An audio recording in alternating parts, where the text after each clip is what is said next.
I thank the gentleman for yielding. Mr. Speaker, Americans have waited long enough to update our nation's overtime pay rules. After years of debate and regulatory review, proposed rules and final rules, it's time to ensure Americans are paid for the hours that they work. When I go home to my district, I hear how hard it is for working women and men to meet their families' basic needs. Americans need a raise. The Republican majority has blocked any vote to raise the minimum wage, and they've blocked bills to provide women with equal pay for equal work. Did you know that working single mothers are paid about 57 cents on the dollar that men are paid right now?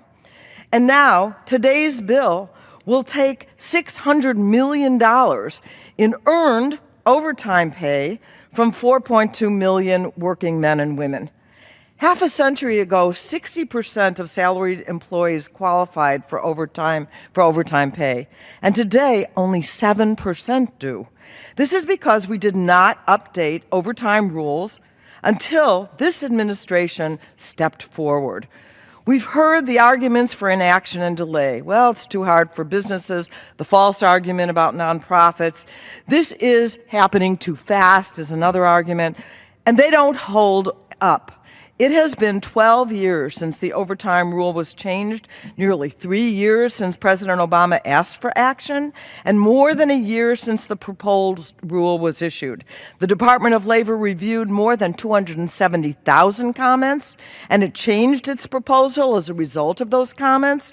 It has provided flexibility for businesses and lowered the salary threshold. The Department of Labor has been responsive to concerns, and now it's time for the House of Representatives to be responsive to the concerns and the needs of working families. In my home state of Illinois, nearly 194,000 working men and women and their families would be helped by overtime protections. They shouldn't have to wait any longer. Extra work should mean extra pay. It is a simple matter of fairness. Workers who are hired full-time should not be paid the same salary whether they work 40 hours a week or 60 hours a week. They should either be paid for the hours they work or be able to spend those extra hours with their family. Many Americans are balancing the jobs with caring for children and aging parents. Delaying the Department of Labor's update to overtime provisions is unfair to those workers and their families. So it's really time now to get on with it, to move forward.